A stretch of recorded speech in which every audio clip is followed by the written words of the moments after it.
Welcome to another edition of Stories with Interest. Today, my good buddy Jamie Zeitz joins us today. Mr. Jamie is in Jacksonville, Florida. Somebody I've admired for a long time because not only are we buds, he gives me gold every time I talk to him. So today, we're going to talk to Jamie. Before we start diving into the tactics and the tools and all that stuff, we were just talking because I don't remember this, but you said you started your professional career not in the mortgage business. You were doing something with athletics. What were you doing? Yeah, I worked in college athletics for about 12 years. I started kind of in the media relations side of it, PR, and continued to do that and end up being in this more administration type stuff, which got into marketing and branding and events, of course. And I've done everything from take buses across small town America to help run the NCAA basketball tournament all around different places. So, and everything in between probably. I started to kind of document this for my coach recently. I was like, wow, I've had some crazy experiences I forgot about. And then I decided to take a leap, almost 19 years ago, not knowing that at 6 months later, the bottom fell out of the market and I got in the mortgage industry raw and real. Was blessed to get some amazing training when I got in, which you don't see much anymore. And I just kind of put my head down, and next thing you know, it's almost 20 years later. Yeah, so 2005 time period, and you were there for probably just long enough to get to know what you were doing. 2006. I got in the 2006. market late 2006. So really 2007 is when it started to get in Yeah, the that's market. when That's when it started to go. oh 07, 08. I was getting married about that time, and I was so thankful to marry somebody with a salary. Put it this way, on my first 1 year anniversary is when the company that was one of the most admired in the country that I worked for came in and told us that they were shutting the door down within a month of my first year in the business. So Did it have three letters in it? no, it did not. Okay, mine was three letters. Anyway, neither here nor there. So what? So you got the mortgage business. What I admire about you, Jamie, and I don't know that that's what we're talking about today, but one of the cooler things that I think I'm so impressed with you, unlike I don't know any other mortgage guy that routinely can do this, but you can literally host events that can have 300 realtors in them on a regular basis. This isn't just like a one-time thing or it's an accident. You can put on fantastic events. You got great messaging. And you and I were just right before we push record on this thing, you and I were lamenting about just business and how we're kind of getting back to basics and realizing it doesn't always have to be more in terms of people. It just more of the right people is probably the right way to say that. So if you don't mind, share with me again. What is your goal this year in terms of activities? What's your activity goal for this year to help get things, I don't say back on track, but get things where hopefully we're coming out of this cycle to doing more, being more. What's your top one or two things you're going to be doing this year and your focus? Well, I mean, we're still going to continue to teach because that's part of our mission and our passion, right? And part of our mission is to educate others and pour into our community. So teaching is never going to leave us. It's just a matter of last year I did 48 events with like 3,200 people. It was out of control considering the size of our team. This year, we certainly want to cut that back and be more strategic and then really get back to being intentional about more of the kind of one-on-one relationships, finding the right people who, one, you jive with, and two, are out there hustling to do the business. So you can enjoy working with people, but it's easier when you have a true relationship and it's stickier and you're all on the same page. We all have similar goals. And, it sounds like, oh, no, wouldn't you do that every year? Well, that's the goal, but it doesn't mean it always happens every year, right? And so you try to find people that, again, like-minded people doing the right kind of business with the right kind of clientele that fits in what your goals are. But Well, yet, and this you're is, going I to think you deal said with the a word little bit of everything intentional. in our industry, right? Yeah, it's intention. It's intentionality, right? We all want to do this. We all do it. And then you get busy in the world we're in. You make your business plan. You're saying, I'm going to do this. And then you look up a few weeks later and spend a minute since you checked. You're like, oh yeah, I forgot about that. And then a month goes by and you don't do a whole lot. The story, here's the part that really just hit me when we were kind of talking, before we push record. Like, tell me about the person you know from a long time ago. You went to high school. Like, give me that Yeah, story about her. this is Because when you smile, but then you kick yourself and go, what am I doing here the last 18 years? So I got in this business again in 2007-ish, and my calling was to go to the historic areas. That was my area. And I would just go sales calls when you just went all the time to real estate offices before they stopped kicking you out, right? And historic area. And so I'd visit them all and bring all the value. And then over the years, things change. But there's just one small office that I've always been welcome to, and I just haven't been there a while. Well, it turns out, I mean, I've known one of my high school people from Birmingham, Alabama, has worked there for 20 plus years. She's been a realtor there. Never really closed, never even come on the same deal with her before in 20 years. So towards the end of the year, she calls me out of nowhere and says, hey, I've got this client. It's a renovation loan. Now you're the guy, blah, blah, blah, blah. So we zipped through and we closed this for this young couple, friends of her friends, and a renovation loan. In the meantime, I just happened to mention, she calls me one day, she goes, "It's not about this, but do you have anything different for second homes?" And I said, "Well, I got different. I got all kinds of proprietary things." And I mentioned one of our specialties, the all-in-one loan, and started telling her a little bit about it. And her interest just got crazy high. And then next thing I know, we're on a conference call with her husband, and we worked through talked through it for a week or two. Net, we end up closing a second home for her in Oxford, Mississippi, where all her kids go to school. The last day of the year, December 31st, and she was so excited and blown away from it that she says, "You have to come talk to our office." So I was sitting there this morning sitting around for a couple hours. I'm thinking, I've known you since high school. We've been in the same town for 20 plus years together. We've been in the same industry for almost 20 years together. And yet it took us to this point to actually sit down and do business together. And that's 100% on me. I never called on her and said, "Hey, we should get coffee. We went to high school together.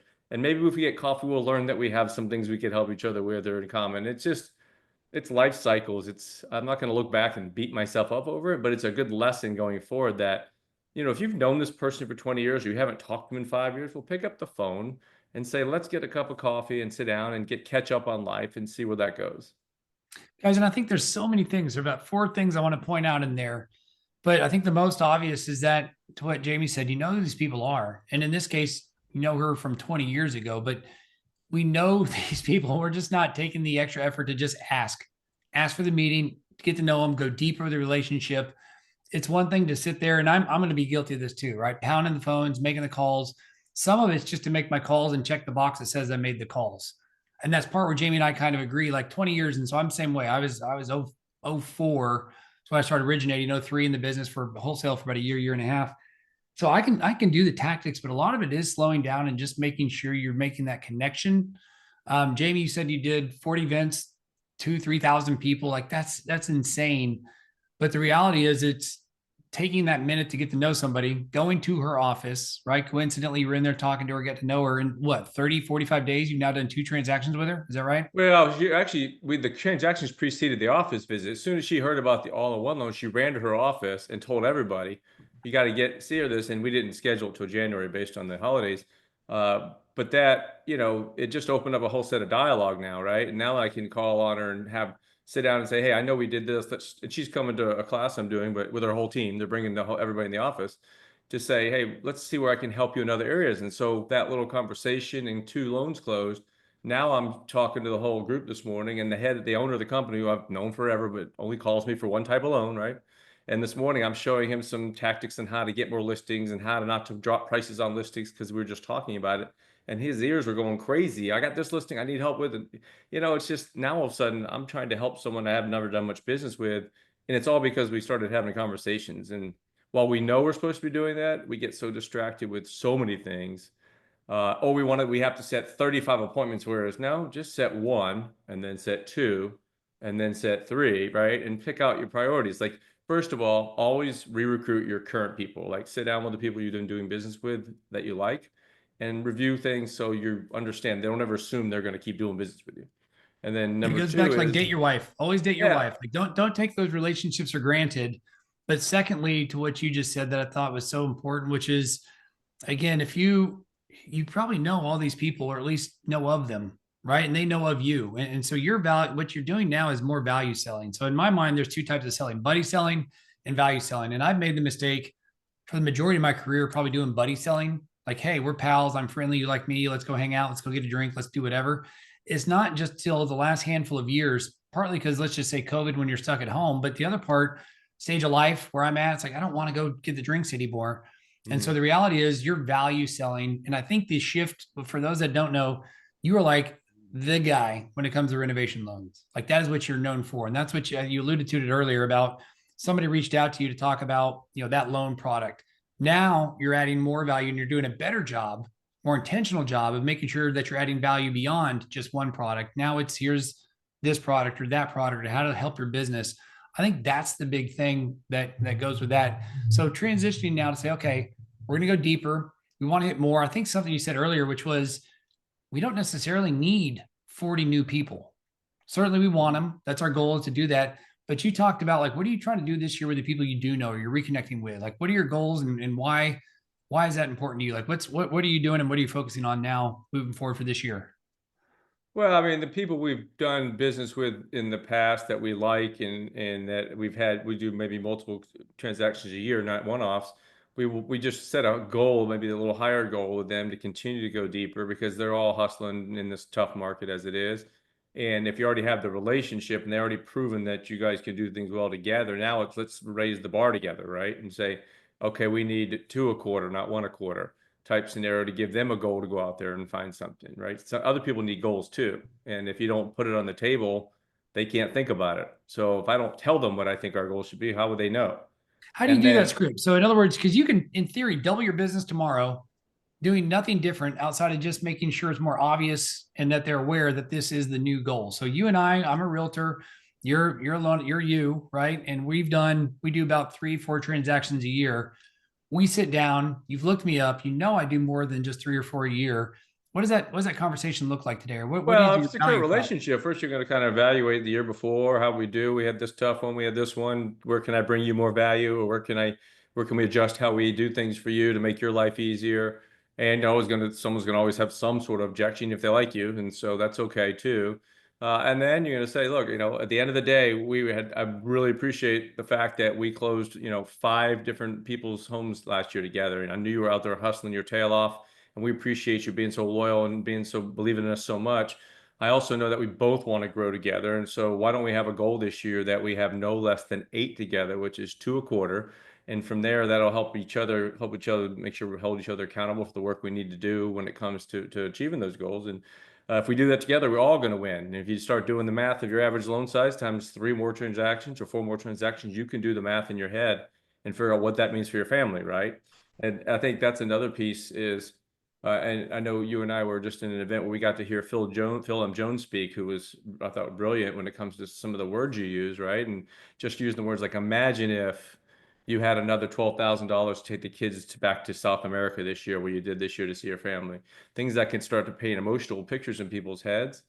I think that's one way is to use kind of something that creates emotion or pictures. The other thing that even talking to agents, whether it's one-on-one or in groups today, is telling stories. Like, I'm really focused on trying to tell stories. Like, I can tell you about products. No one cares what a product says, right? But when I tell you the story of how these 4 things happen, and they can picture, because they've had clients like this client came to me for this, I had to save this, and then we did this, and then it led to this. And when you tell the story, and all their wheels are like, oh my God, you made that happen, and you've got something that does this. So it doesn't matter. They don't need to know what the product is. They need to know how you solve these challenges and paint the story. So every time I have a fun story, I tell the story. And I tell it a lot, right? When I'm I think teaching a there's a difference class, too between story and scenario. So you are a great storyteller. I've seen you on stage and you do this. And there's a book I recently read, and there's a lot of books. So I'm not necessarily endorsing this one over another, but it's how to tell a good story. There's apparently story competitions, something called The Moth. And this is a book I recently just read in the last 2 or 3 weeks. But to tell a good story versus a scenario, you and I are mortgage guys. So a story and scenario, you can probably already picture is how they're different. It's what you said. It's how you make them feel, right? The whole Zig yeah, Ziglar. People don't remember what you said. They remember how you made them feel.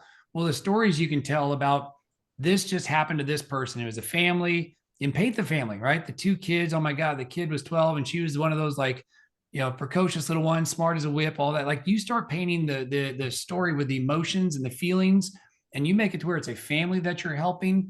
And here's how you solve their problem, not did their loan, solve mhm. their problem and got them in the home, and you achieve this.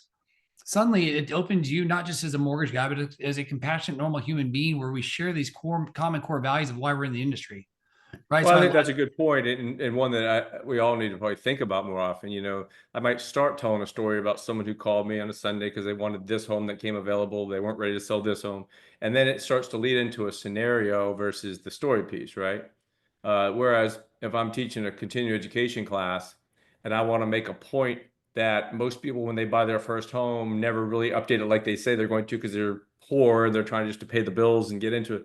I might tell a story growing up where we moved the first 3, 4, 5 homes we lived in, we always had this one empty room in the house. But back then it was the living room, but we didn't have living room furniture. We had an old piano in the corner, and that's where my brother and I played with the football and baseball cards. And I said, yes. So that blew a white carpet in that room. It got no use, and we never filled that room or redid it because we never had the money to do it. But if we can help people understand from the beginning, this can be a possibility. That room won't be empty for that next person, right? Anyways, you tell a story about, I tell a story about that's true. Was my true childhood, right? Versus, hey, you're never going to have enough money if you don't do it now. I mean, that doesn't resonate. But people can remember. I always ask people, remember your first home? And most of them are like, oh, I remember. And said, how many of you in the first year you owned that home did all the things you said you were going to do when you bought it? And there's always some three swan asses that just redid the whole thing because their dad's a contractor. But most of them are like, because they didn't have any money, right? So that's emotion. That brings back an emotion that says, man, I wish I could have done that to my first home, but it took us 5 years of saving money. And I think tying that back into the kind of the first point we were making is these relationships. Again, you and I, you can go out and do these events and we all get guilty of it, right? Anybody who's done an event gets guilty where you go put 40 bodies in a room. You do provide a lot of value. We do a good job because we're good at it. But we then kind of leave those 40 people hanging after the fact. We might do a follow-up email. We might even do a follow-up phone call. And if we're really good, maybe we do 2 or 3, but that's it. But the reality is when you do finally get somebody to connect on the level you and I need to want to connect to go deeper, one is share your story, your origin story. Hey, I'm passionate about helping people get their first home and be more, do more, make more through home ownership because here's my story. Here's what I believe and here's why I'm wired this way. And I think that'll resonate and make people understand that, again, we get to have more of that deeper relationship of who we are person to person, but then also pour in the interest of them to say, man, I would love to do more business with you. So my piece, something that you said also stuck with me that you're talking to the realtors. Hey, we did 3 transactions last year, 4 transactions last year. I would love to do more. Would you agree we should do more, make more, and be more together? Yes. Cool. Here's what I've noticed. All the deals, the 4 deals you sent, we're so happy and so lucky we have them. They were all really tough. Do you agree? Oh yeah, because you gave us, Smiths, the Jones, the whoever's. Yeah. Cool. Are we getting all your at bats? Like it just seems like these are like, is all your business that hard? Well, no. Well, what do you mean? Well, I do have other stuff. Well, where are those? Who are they? Well, I give them to another lender. Oh, you do? Cool. Good for you. Because I don't want to make them feel bad. But the reality is, we learned that we were the dumpster lender. Yeah. Because we can get the hard stuff done. So what I just said, I said, hey, listen, Miss Realtor, man, I'm so honored again to have that 4 or 5, and I'm so happy to hear that's not all your business because that's hard. That's a hard road to hoe. What do we need to do to get more of that business? Because I got to be honest, as much as I value our relationship, I want to be more. I want to be a partner, not just a transaction. Well, Mark, I could probably give you more bets. That would be awesome. And just for asking for the business, now, fast forward, this was about 3 or 4 months ago. We are now her lender. We're her number one. We get the good and the bad. So I think a lot of it, back to your point, Jamie, it's not that we have to go out and find like 40 new relationships. We should be doing that too. But if we just go deeper with the people we know or the high school friends we haven't connected with in a long time, I think that's the value that says if you just go deeper on the connections on a personal level and then help them in their business, I think that's the part where we can grow our business without having to do a whole lot of extra hard work and just put more relationship and not so much transaction, focus type stuff. Do you agree? Disagree? Is that I agree. I agree. You have to figure out where your partners are and if they're in that place, and a lot of ours necessarily aren't there. It's been that way in the past when we only got renovation at bats or something like that. And that's still going to always be the case when you're branded, right? They're going to call you for something, but a lot of it's, we had so much cash money. Well, of course you did. But what if I could show you this something that would they necessarily could not pay cash, but have access to their cash? You're trying to bring value, something like that. And also there are some that necessarily, when you talk about the fact that they're only given so many at bats, I think all I've ever asked somebody is for opportunity. If you give us the opportunity and we don't earn it, that's on us, right? But if you give us the opportunity and or you don't give us the opportunity, then you're never going to know. I think, of course, we all face one challenge in the market, and that is also the new construction world.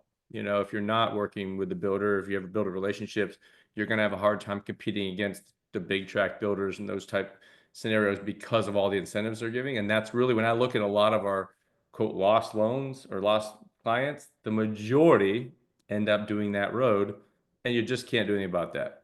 You just have to figure out, keep tracking to more bats, because most of the time you're probably not going to win those scenarios unless there's a specific reason why. And the good news about those, and I agree with you, we lose Dallas, Fort Worth. There's a lot of builders. But the reality is, I just tell them we'll get you on the next one, because a lot of these builders, especially in this rate cycle, those builders, lenders aren't going to be following up in 12 months when rates drop. Exactly. It's just not going to happen. So a lot of that's just banking for the future. So I would say to kind of put a bow on this, yes, your events, because people will say, well, gosh, I'm not like Jamie and I can't put 300 in a room.